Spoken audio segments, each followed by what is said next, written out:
And here we go. 522 million. Guys, that is it. I think that's it. I can't think of anything else. Major shout outs to Baby Seal for this, because I was right about to record this video and I was like, yo, I'm at 445. I'm gonna make the video now. He's like, dude, what about auto death? And I'm like, huh? And don't worry, I'm gonna explain that to you guys in the rest of this video, because that's what this is about. We're gonna show you guys how to create this crazy ass build we have here that is gonna steamroll everything in this game, no matter what difficulty you're on. If you guys love this build and you want more Expedition 33 videos, please hit that subscribe button and notification bell so you don't miss out and help raise that 38% even higher. And consider joining a membership tier. It really does help the channel out a lot. And we have our Let's Plays currently up on the episode, and we're releasing them out slowly via membership, so this way it doesn't really spoil too much with the story. We have a lot more coming with that too, so I hope you guys consider it. I'll be linking that all down below. And yeah, let's jump back into this video and break this game even further. Now, the base solid foundation of all these crazy builds is undoubtedly Sciel. She's fantastic, really well done character. Absolutely love her entire kit.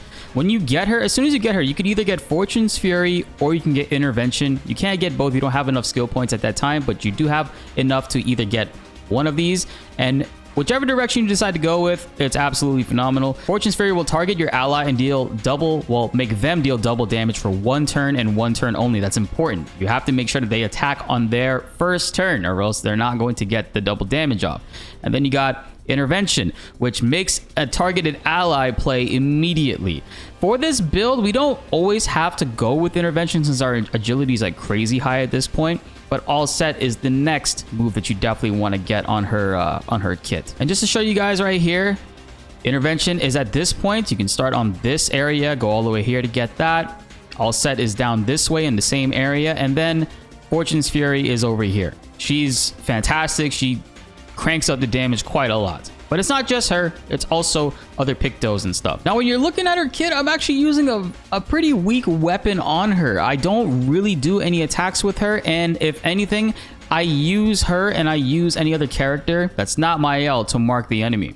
Marking an enemy puts an X on them, and that debuffs them, making it so that the next attack dealt to them will do 50% more damage. So overall, between Sciel and Lune, I have them equipped with lower stuff just so Maelle can just bully the hell out of the enemies and deal crazy big damage. Again, this is pretty gimmicky. You don't really want to be playing this way. I'm just going to showcase to you guys how to do the OP stuff, and then I'll show you an actual build that you will want to properly use regularly. Down below, I'm going to be linking a wiki that you guys can go to so you can find the locations of all of these Pictos and different weapons and stuff, because I've been playing this game for about a couple weeks now, and I don't remember where everything is. And plus, there's a lot of things we have equipped. It'll be way easier and faster for you guys to search through either Game 8 Wiki or F Extra Wiki. I'll be linking them down below for you guys for Clair Obscur Expedition 33. So, lower damage weapon with her, and her Pictos, I actually have this general stuff here. It doesn't necessarily matter. What matters the most on Sciel,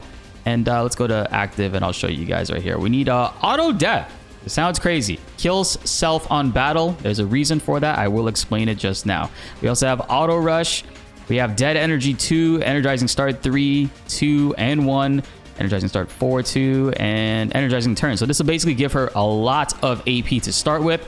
And on top of that, she has energy master. So this way, anytime she gains AP, she will also gain an extra AP on top of that. So I have this on every character. I think it's really good and really handy. It's expensive. It costs 40 Lumina points, but don't worry. When you get to that later point of the story, when you're doing the endgame content and all the crazy hard, tough bosses, you'll have a lot of Lumina to spare. I have first strike on her, so this way she can play first as well. And instead of using Cheater, which I was talking about in a previous video, Cheater, it costs 40 right here, but it makes them always play twice in a row.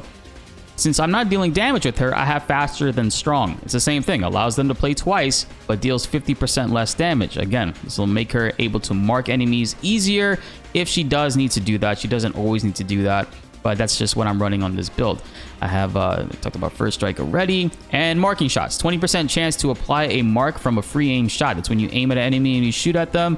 She has a 20% chance to apply a mark on them. Powerful shield, increase damage per shield point on self. That's not the next big one. The next big one is here. Shortcut. Shortcut immediately plays your character when they fall below 30% health once per battle. So if they die, if they get hit pretty low, it'll make them immediately take their turn. So this way, you can actually use intervention with her to force another character to go, which I really like about her kit. And all that AP stuff that we have on her, she's basically starting off every match with like 9 AP almost. And then I have Shielding Death, which is here. On death, allies will gain 3 shield points. And that's why we have Auto Death. So Auto Death, she'll die at the beginning of the battle. And because she died, she will give all of our allies 3 shield points, which we have another Picto on Maelle, which we'll get to, which for each shield that she has on her, she gets bonus damage per shield. So she's going to get 9 shield total. That's 90% more damage. And Second Chance, we have this on her. So this way, if she dies, she gets revived with 100% health once per battle. So self-explanatory. The main thing is to have AP, a ton of AP on her. Energy Master, First Strike, Faster Than Strong. And then Auto Death, Shielding Death, Second Chance, and Shortcut. And of course, the marking shots too, in order to make this work. And on Lune, we kind of have the similar setup. It's like Lune and her are basically sacrificing themselves to give Maelle the crazy big damage. it's kind of nuts, but it's the same exact thing. We have Auto Death on her right here, and Shortcut. Solo Fighter I don't need to have on her. It's just randomly on her.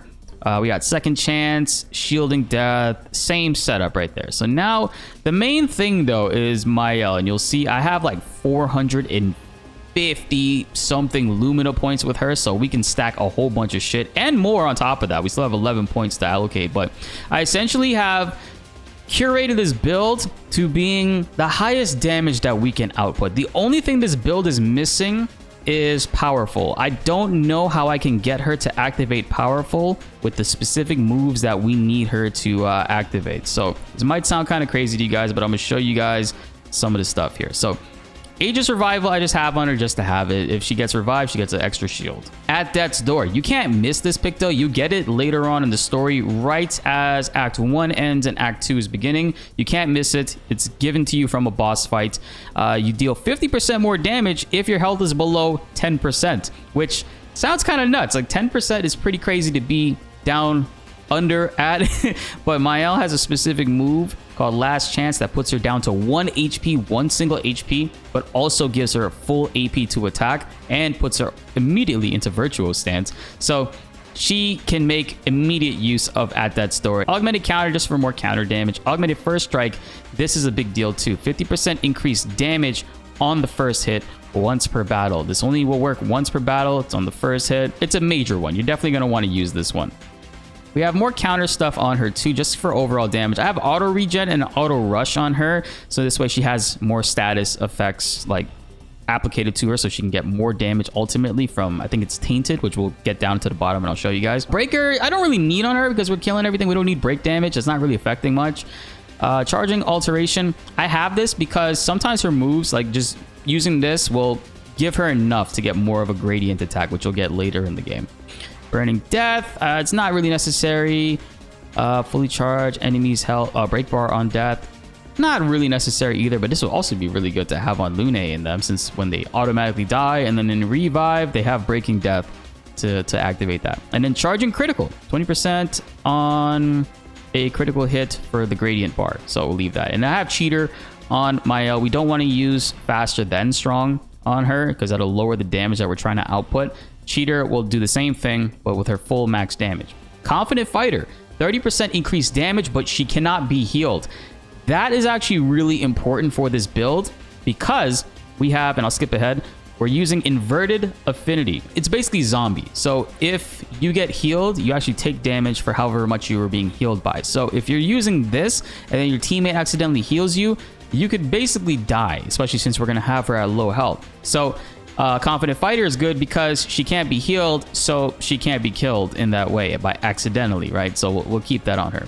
I have Death Bomb on her just to deal damage to any enemies or whatever if she does happen to die because she's at 1 HP and you know, you can just come right back to battle. Dead Energy is good always.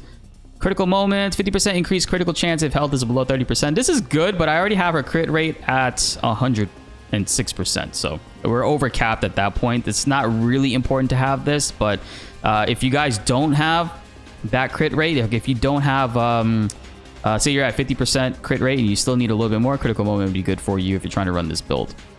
Energizing Powerful, give 2 AP on applying Powerful. We don't really make too much benefit out of that. A lot of the energizing stuff to get more AP here. Energy Master. Exhausting Powers. So I was excited when I got this because Exhausted is a status debuff that you can get afflicted with. So I was looking to see if maybe there was a Picto that will auto put us into an exhaust state. There isn't. I haven't been able to find anything like that. There's certain enemies that will do it to you. It just makes it so that you can't earn any AP when you're exhausted. But the damage output is what's most exciting about that. But I haven't been able to take advantage of this. I just have it on just in case if I do come across an enemy and they do hit me with exhaust, I have it, right? We're not really using that too much though, unfortunately. And then we got First Offensive. First hit dealt and taken deals 50% more damage. Yeah, it's good. What else can I say? Glass Cannon, deal 25% more damage, but take 25% more damage. This one I have on just in case. It's full strength. 25% increased damage of full health. She's not taking advantage of the low health aspect of it, but it doesn't really negatively impact us, and we're not hurting for Lumina points anyway, so might as well have it on. First Strike to always play first. Immaculate. She gets a 30% increased damage until a hit is received. So she'll continuously do 30% bonus damage in a match until she takes a hit. Matches will be over and we have First Strike always, so enemies will rarely ever get the opportunity to go before us. In Media Res, 3+ shields on battle start, but max health is halved. This is good because we're coming up to it, but the more shields that she has on her, the more damage she will be outputting. Inverted Affinity we talked about already.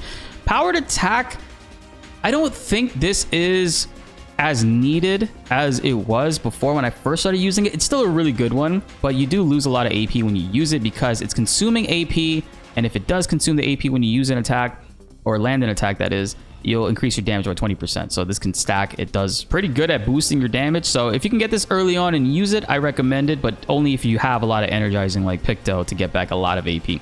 Painted Power is a Picto that's not missable. You'll get it later on in the story. Everybody can equip it. It's obviously the reason why we can hit these crazy big numbers. One of the best ones in the game, but you can't miss it. Last Stand Critical. I have this as a just in case thing. It's not important because she always is going to be at 100% crit, so there's no point in having that.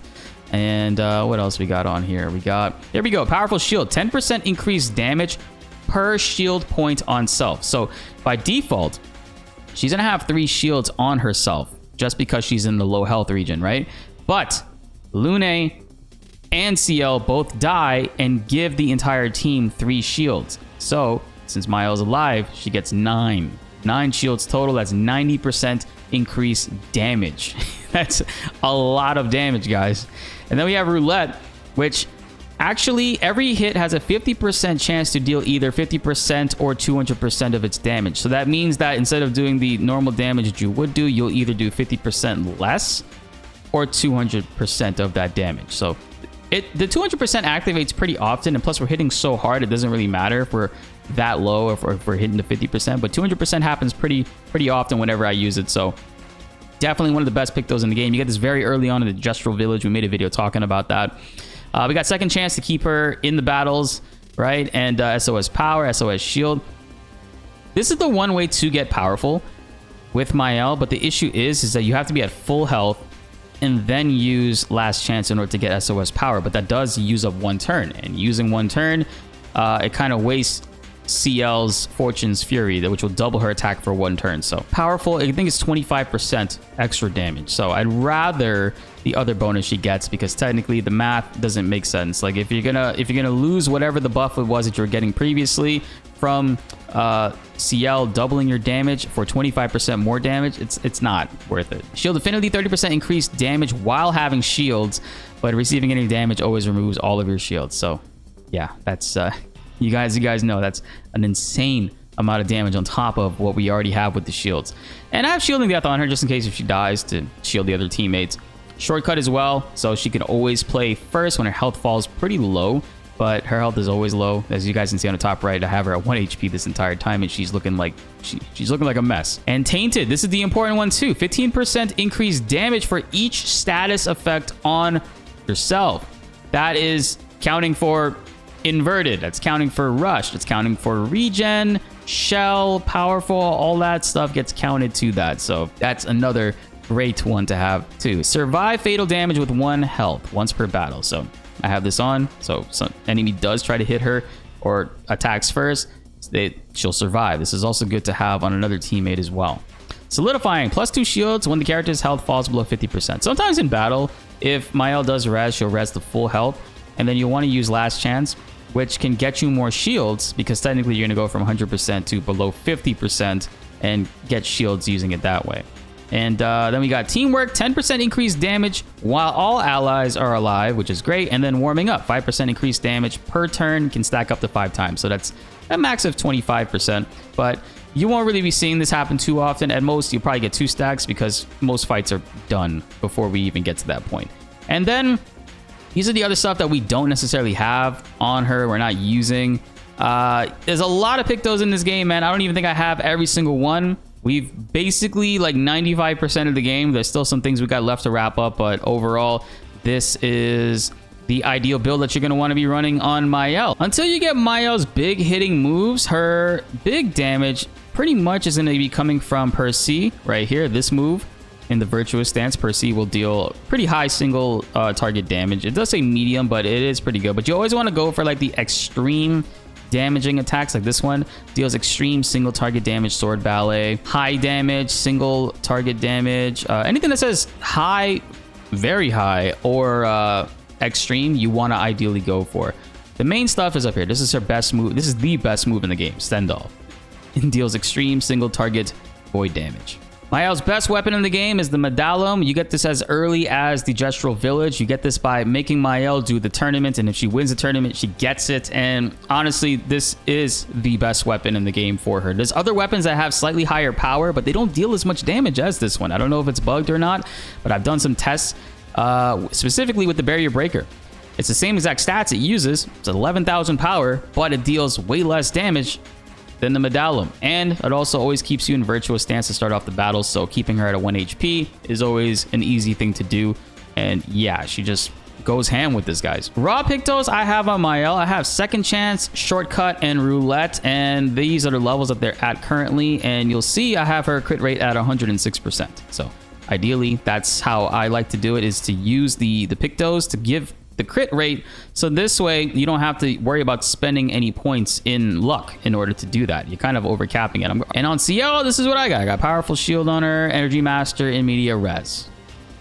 Although I think Powerful Shield, one of these has oh no, it's Auto Death. That's the one Lumina that you don't really have to worry about spending on that. Now, to get the max damage out of this build, you're gonna need Maelle to be at 1 HP. We were just at camp, so when you leave camp, you have to be at full health, so there's nothing you can really do about that.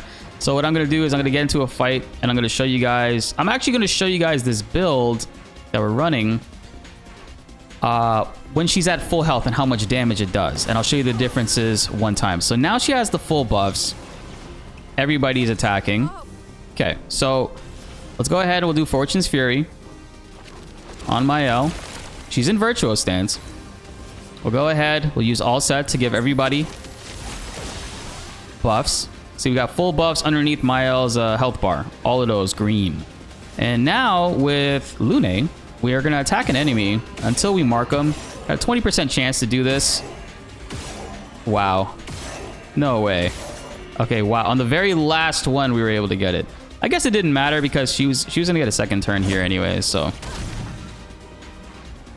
yeah, I could have just skipped. So now we'll go under Maelle right here, and she has full stacks of the 9 shields and 90% bonus, but she's at full HP. What I could use Last Chance, but if I did that, I would lose the Fortune's Fury that she has active right now, and I would have to wait until Sciel goes again in order to activate it, so it just doesn't make sense to do that. So we'll do Stendhal here at full health. I predict this will probably do 300 million. Yeah, 348. So Maelle will get a chance again to go. She lost all the shields, by the way, too. So we're gonna go Last Chance. So fill up her AP and drop her all the way down to 1 HP. And it'll make her go again because of Shortcut, which is kind of crazy. to think about. So I kind of want to just put her again into last chance and see. Oh no, we're gonna lose inverted. She's gonna change to normal right there. Yeah, you saw it, it went away because 3 turns. If she goes 3 times in a row, she'll lose the inversion. So that's what happened there. Let's do a regular attack with Sciel. Gosh, she has 9 already, and we'll force Maelle's turn. You see how stupid this can get? It's kind of crazy. And just to close things out, I mean, we'll do this at the low health here. This might do 200 now. Oh, 17. Yeah, it didn't really take advantage of our buffs there. So roulette didn't really work out for us there. You see Maelle win again. Enemies, by the way, this build, this combination of stuff, as you guys can see, it's just going to keep enemies just not able to attack, man. It's fucked up. So we got her down to 1 HP. Now let's go ahead against these enemies. These guys up here have way higher health pools, so I kind of like practicing against them. We'll do the same thing. So Fortune's Fury, Maelle will double her damage. She's at 1 HP already, so we don't have to worry about last chancing. And now we'll use all set to buff everybody. And oh yeah, Lune, we just wanna mark. Cool. And I'm just gonna skip the turn, just cuz. And now with Maelle, assuming that roulette hits 200%, because you always have that chance. It's a 50% chance that it might not work. So we'll use Stendhal here, and this should do the 500. There we go. Oh, it feels so good, guys. It feels so damn good. Oh. See, the only issue is because she's already at 1 HP, she can't take advantage of shortcut. That's the only main problem. So we'll use Phantom Strike and end this. And basically, that's how you use that build. It's kind of stupid. It's pretty damn busted. I love it. It's absolutely broken. Look at that. 522 million damage in 1 single strike. This build is stupid. I know it was kind of a long like showcase, but I want it to be a little bit more thorough and kind of show you guys the type of damage you can really start to output and deal to enemies, because it gets crazy in this game. I do hope, like Samfall, if you guys are watching this, please don't nerf this stuff. I would much rather you guys give enemies more HP, because we love the challenging aspect. That's what kind of like draws so many people to this game, is the parrying, the defense, and possibilities between negating enemy damage and defending against that stuff. It's all so fun. And I love that we have these crazy like damaging builds and stuff, and it's pretty busted with the way that enemies don't get an opportunity to attack, especially if you're running this. I could see how this could technically ruin the game for you. I don't recommend you run this build immediately. This is definitely like an end game thing, even though you can probably put this together right before the end. I just think that like we should get another difficulty, or maybe enemies on like New Game Plus should have their health jacked up like crazy amounts. I'm talking like 10 billion health maybe, if something. That's a little excessive. Or like a crazy like endless mode where we just gotta go through and like destroy enemies. Oh god, I love this game. I have so much fun with it. The characters, move sets, their build potential, the Pictos are just phenomenal, man. This is such a really crazy system. It's absolutely busted. I can't front. When you get all this stuff that I have, which you will be able to eventually, don't worry. Lumina is very easy to come by at the end game. They give it away basically. If this build has you guys excited, because I've been seeing a lot of you been talking about how these damage numbers are insane and you're looking to get into it, I got Clair Obscur Expedition 33 right now for $34 via our instant gaming link down below. Special thank you to them for sponsoring this video. You get the standard edition for $34 or the deluxe edition for $40. And also on top of that, you can get on PlayStation Network gift cards for about $1 off right now for the $50 one. So I'll be linking this down below. You guys feel free to go ahead and secure whichever one it is that helps you out. Yeah, man, $34 for this game. Even the base price, $50, the $45 sale right now on Steam. Wherever you decide to get this game, I can't recommend it enough. Seriously, it's such a fantastic game. This is a potential game of the year. It is so cheap. It was made by 30 people. They definitely deserve all the praise and accolades and hopefully sales too. So I hope more people get an opportunity to play this game, and I hope you guys enjoy. Be sure to like the video if you enjoyed, and subscribe if you are new. More Expedition 33 videos are on the way, and you don't want to miss them. My name is BltzZ, and thanks for watching.